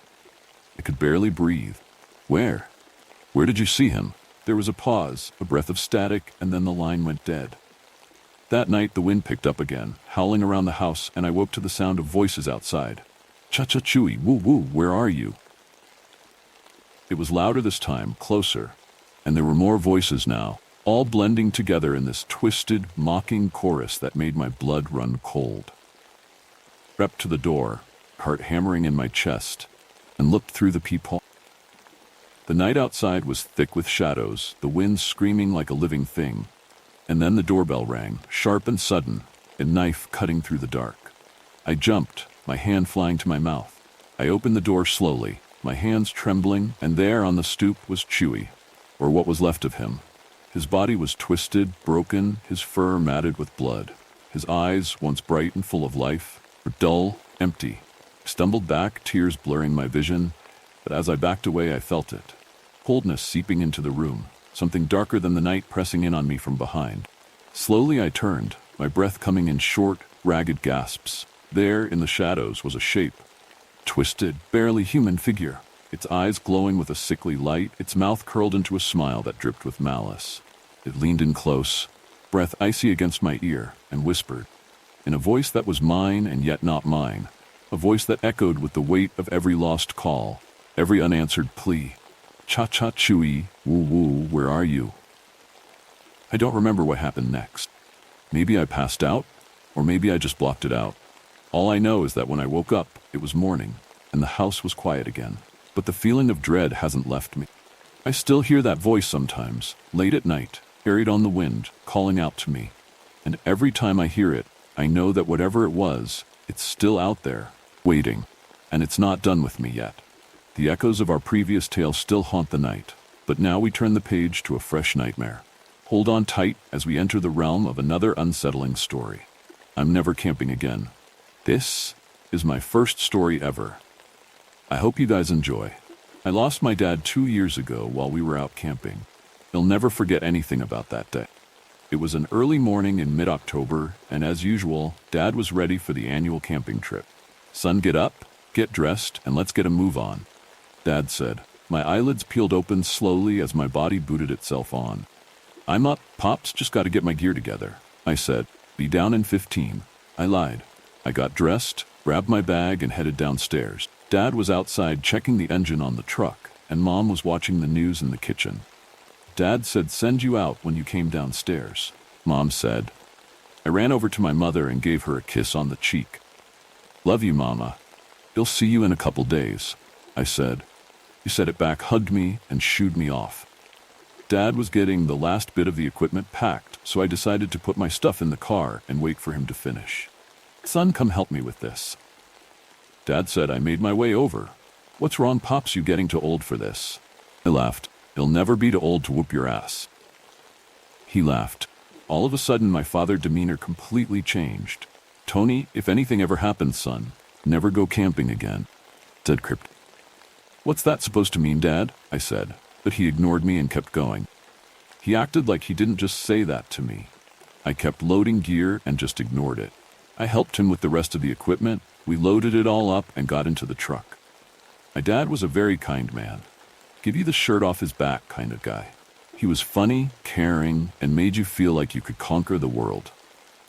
He was also quiet and standoffish at times, which I figured was his military service bleeding out. He never really talked about it, but Mom would always say, "Dad came home after the war ended, but his mind is still at war." Some nights he would wake screaming, and I'd hear Mom promising it was all okay and he's okay. For the most part, he was an amazing man who treated his family like royalty. "So kiddo, are you ready for this year's camping trip?" Dad asked. "Of course I am, Pops," I said. lying straight through my teeth, but I couldn't let him know that because it would crush him. I'm 16 now and I have a girlfriend. This is getting to be kid stuff to me. But I love my dad and I know what this means to him. You sure you're not upset you have to leave your little girlie back home? Joked. I brushed off the comment and sighed. He laughed and continued to drive out to the campsite. It took us about 4 hours to get out there. It's out in the middle of nowhere, California, nothing but high trees and higher mountains. Our campsite was situated right on the side of a cliff. I began to pull the camping stuff out of the truck. I noticed my dad pacing and muttering under mid-breath. He made his way around the area, checking things out. He seemed a little agitated, but I brushed it off and kept pulling things out. An hour or so later, and camp was set up. It was about 3 p.m. at this point, and we were starting to get hungry. Let's get down to that river and get us some dinner, Dad said. I agreed, and we made our way down to the river. It was a 5-minute hike down from our campsite to the water. When we got down to the river, I noticed the cliff our campsite sat on, overlooked it. The river was quite violent, churning rapids loud as plane engine. The roar could be felt in your chest. My father made his way down the river to a split-off that ran into a creek. He explained, the slower water was perfect for catching fish, and then he froze. Abruptly, his voice stopped. I looked over and noticed Dad was staring into the woods and whispering something to himself. I couldn't make out. His eyes so glazed over, I'm surprised tears didn't begin to fall. I could hear him saying what sounded like, "this last time," but I wasn't sure. I made my way closer to my dad. "Dad, are you okay?" I said, but he didn't move an inch. I looked out into the woods but seen nothing. I reached out to grab his shirt. "Dad?" I fearfully asked, fingers outreached, trembling towards him. All of a sudden, he snaps out of it, twisting his head towards me, smiling. "The slower water is perfect for catching fish, son," he said, his head twisting slowly back towards the river. I was quick to notice that this episode looked a lot like the symptoms of my father's PTSD, but he immediately snapped out of it. I was creeped out to say the least. The way he turned his head back towards the water scared me a little. I've never been afraid of my father, but that scared me. "Son, hand me my fishing pole.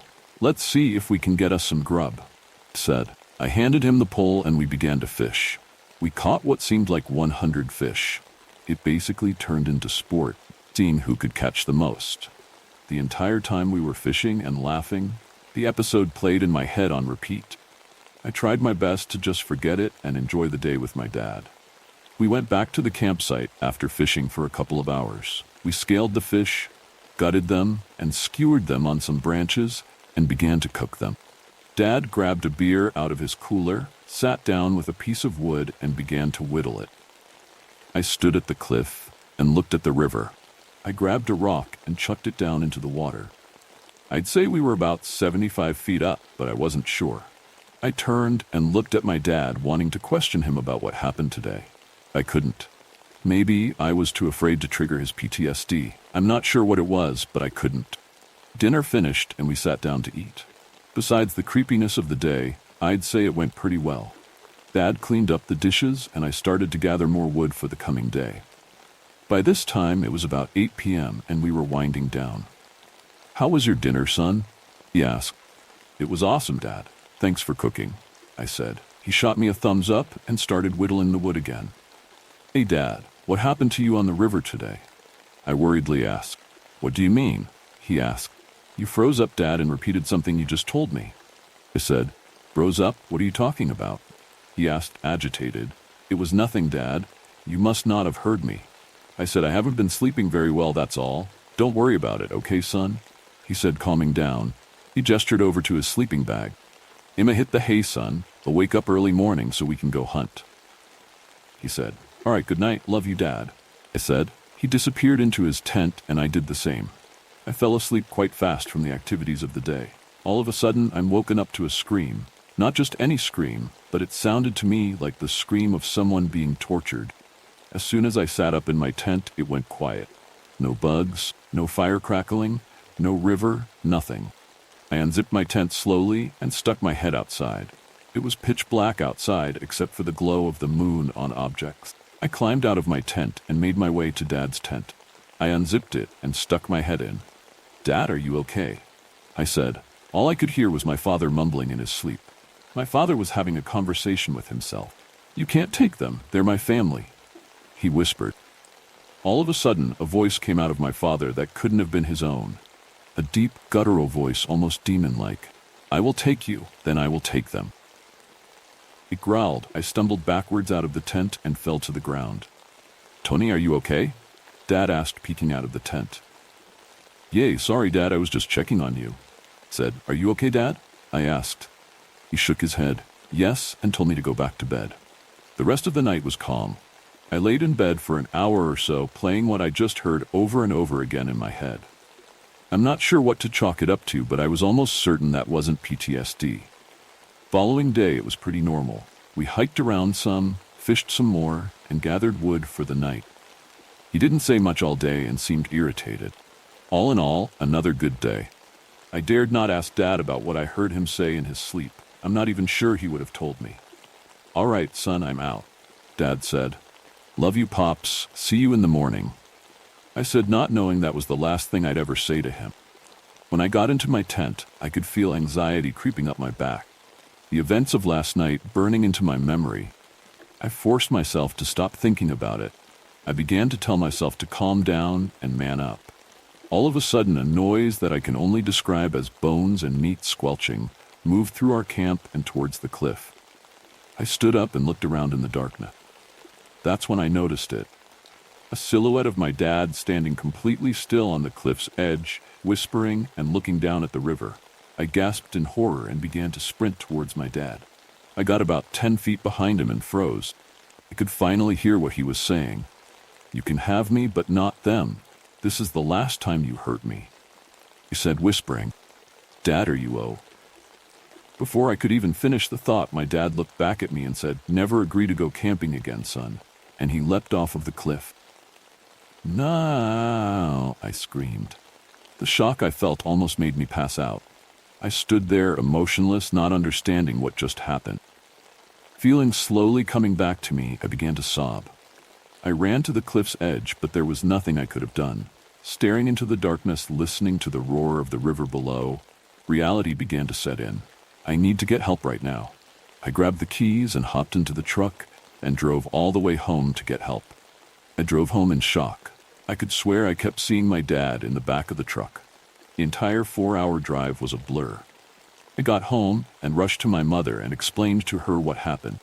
She collapsed and began to sob. We called the authorities and they went out to search. Not a single trace was found of my father. It was like he disappeared. That was 2 years ago. I'm 18 now, and it's coming up on our annual trip. I haven't gone in the last 2 years since I moved after that. I'm going up to stay with my mom for the weekend. The night I got there was the night before the annual trip. I got in, greeted my mother, and had dinner. That night, I woke up to a cold chill running up my back. I opened my eyes and stared around the dark room. It was so quiet in the room it frightened me. A whisper broke through the darkness. "Son, get up," it whispered. I sat up on the bed and rubbed my eyes. That's when I noticed it. A person's face looking at me from the bottom of the window, looking into the backyard. More specifically, my father's face. His skin was paper white and his hair was matted. His eyes were black and evil. He began to speak in a quiet, deep tone. "Son, are you ready to go camping?" he said, raising a hat and tapping on the window with his long, sharp fingernails. Tap, tap, tap, his fingernails rhythmically tapping the window pane. "I've missed you all this time, son. Why did you leave me?" I cried. He began to open his mouth wider than anything I've ever seen, his cheeks tearing straight to his ears and his jaw hinging open. I jumped out of bed and flipped back to look at the window. I stared in absolute horror, frozen by what I was looking at. I didn't say anything. I couldn't say anything. I backed away slowly, and his eyes followed me. I flipped the light on, and it's gone. I run from my room straight into my mom's. "Mom, are you awake?" I asked, frightened. "Yes, I'm awake, son. What's wrong?" she asked.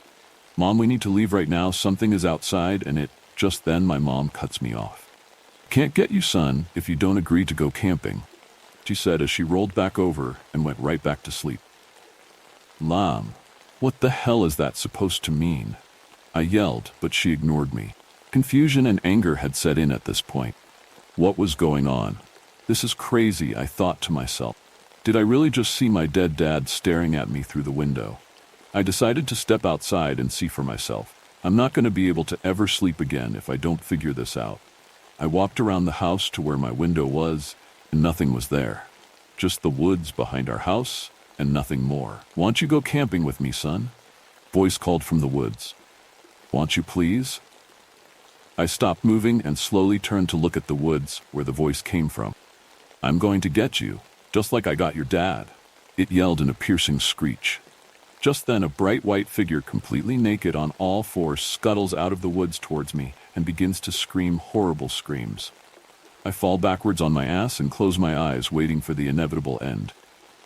The screams getting louder and louder until they're almost right on top of me. I feel long fingers wrap around both of my ankles, fingernails digging into my calves. This is it, I thought to myself. The thing that killed my dad is going to kill me, then my mom. As soon as the thought entered my head, all I could hear were my dad's last words. "Never agree to go camping again, son." I snapped out of it. "I'm not going camping with you." I screamed at the top of my lungs, my hands covering my eyes. Silence. I pry my hands away from my face and look up, expecting to be met with some horror. Nothing was there. No sign that anything had even been there. At my feet was a small wooden cross with the words "Father" and "Son" carved into it. Cross, my father whittled. I picked it up and keep it with me to this day.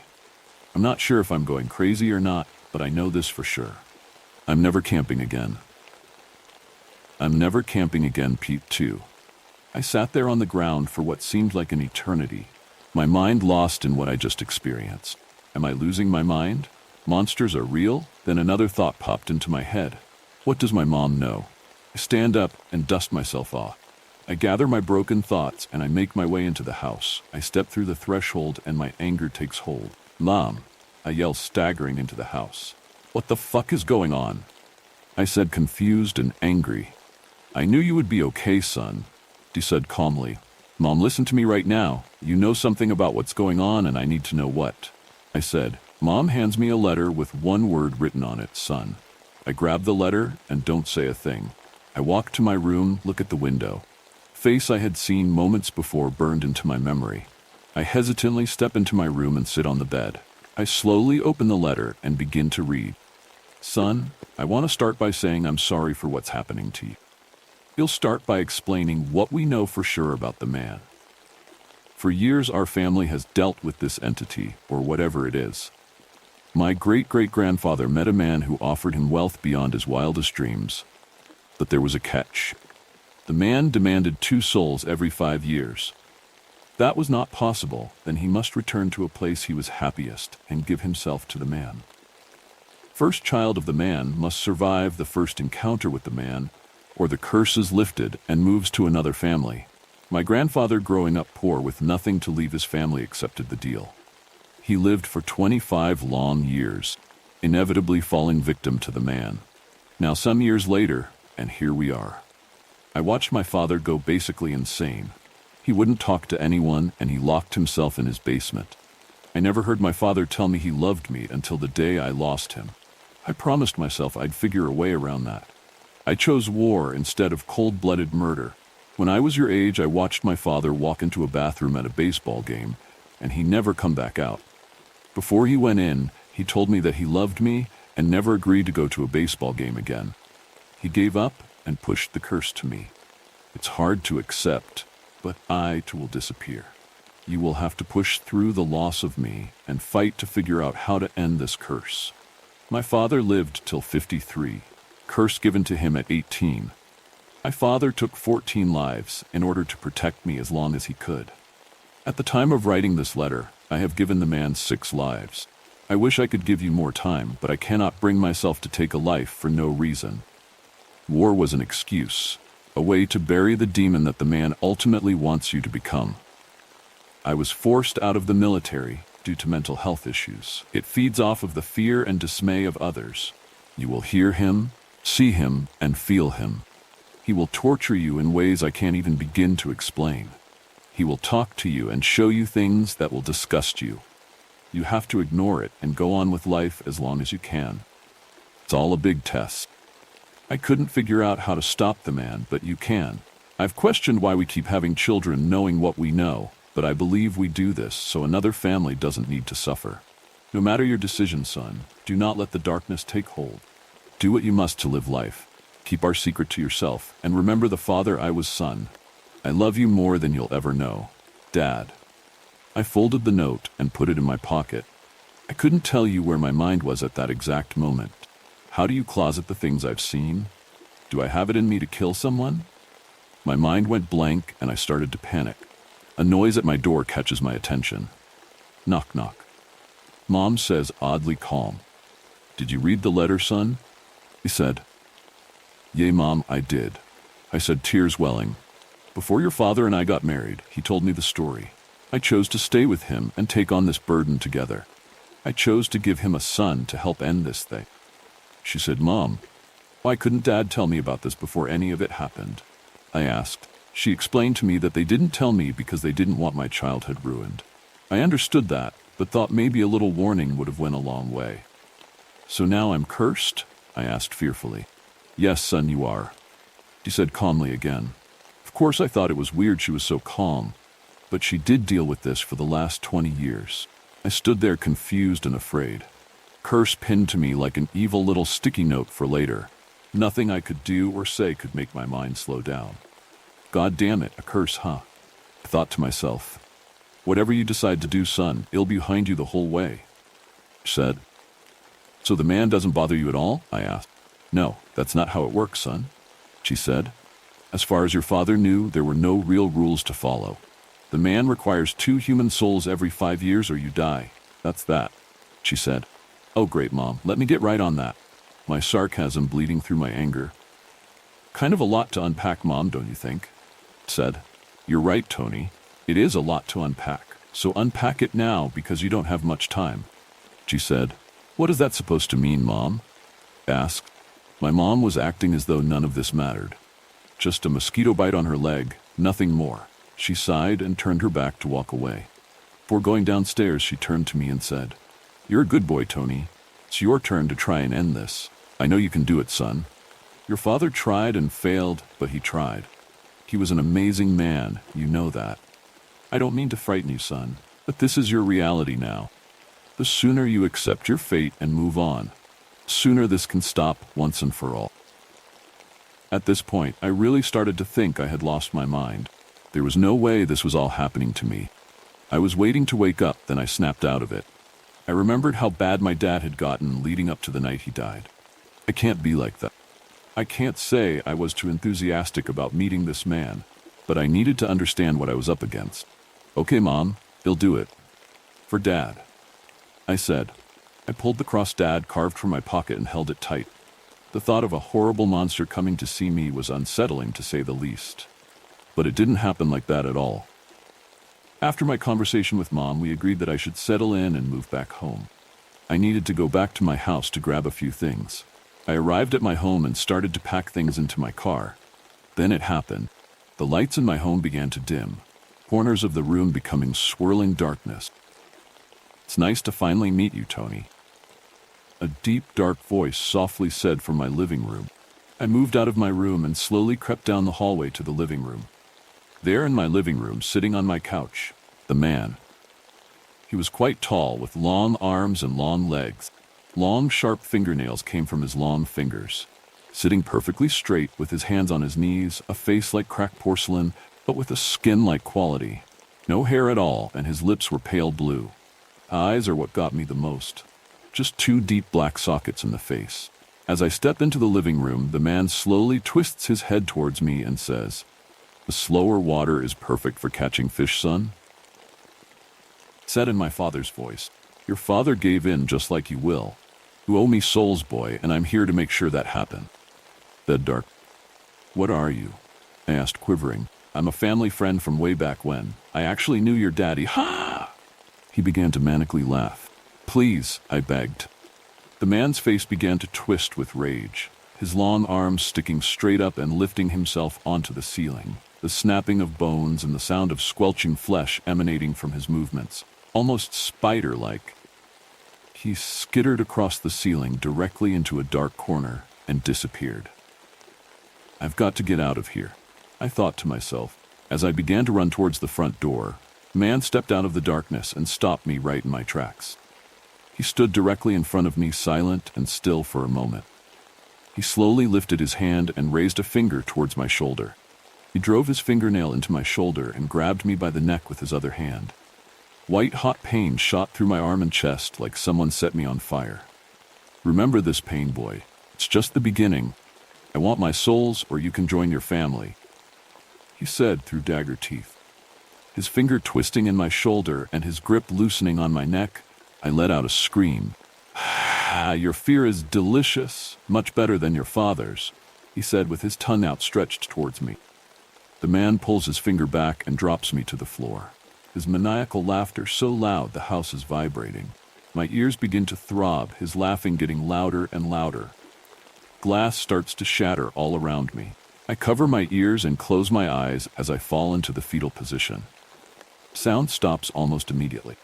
I open my eyes and I'm standing up. The house looks completely normal, and there's no sign of anything that just happened. The man had disappeared for now, but I knew it wasn't the last I'd see of him. I made my way back to my mom's.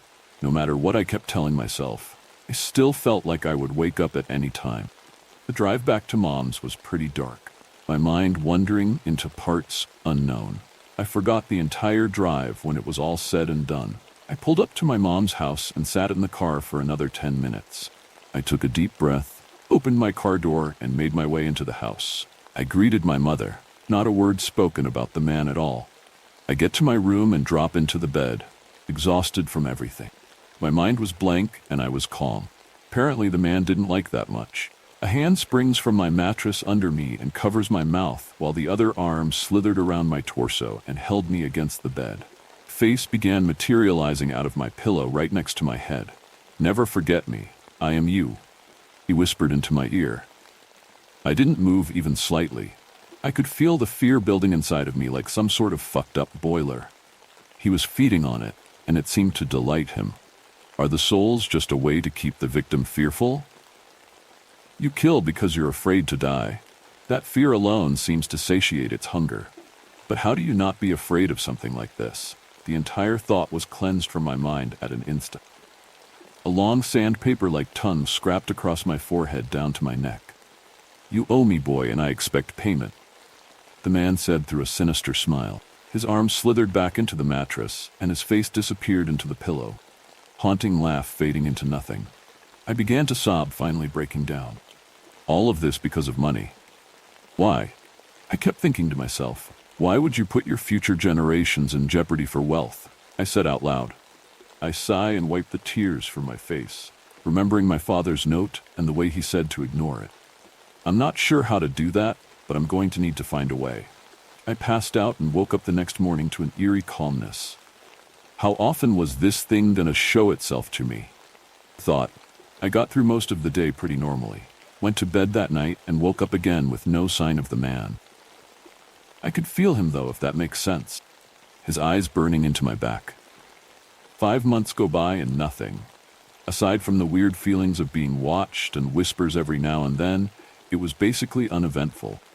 The thought of killing someone waging a battle in my head with my morale values. I could understand why my grandfather locked himself away. Feeling of planning a murder is worse than the murder itself, it seemed. I'd be at work and begin to daydream about how to do it. It honestly made me feel like the monster, but I had no choice. It would be 2 more years before I finally deposited my first soul. I was on my way home from work one rainy night. Boy, the man's voice piercing my ears. At that moment, the steering wheel rips out of my hand and I begin to slide. A car coming the opposite direction swerves out of my way and drives off the road. I screech to an abrupt stop in the middle of the road, hop out of my car, and sprint towards the other vehicle. As soon as I got the car in my sight, I can see it had smashed into a tree. I walk to the car and notice movement. Try to open the door, but it's jammed. "Hello? Are you okay in there?" I said, "I'm going to get you out of there," I yelled. I grabbed the handle and began to yank the door. The car began to rock violently. I finally get the door to swing open, and I see him. The man is in the back seat smiling, arms outstretched, holding the driver's mouth wide open. The man slowly moves into the front seat, never breaking eye contact with me. He smiles at me and begins to put his arm down the man's throat. The driver's eyes wide with terror and pain. I stood there frozen in horror. I could feel the fear pulsing from me like some aura, and the man was loving it. The driver's eyes turned a foggy white and he slumped over. The man pulled his arm from inside the driver with a squelch and began to speak. "Very good, boy, very good indeed," the man said in his deep, evil voice. "His fear will keep me filled for quite some time. Wait, please, I want to understand," I said. "Why do you keep this up?" "Greed, boy. Don't you know that's a sin?" he said. The man slithered over the driver and out of the car in front of me. I backed away a few feet and stopped. It was so quiet all of a sudden. Not a single noise besides his voice. He leaned down to me, bones creaking. "You owe me one more soul, boy," he said. "There has to be something I can do to end this," I said through tears. The man outstretched his hand and wiped a tear with his finger. He licked the tear off his fingernail with a disgustful look. An evil smile sprang across his face.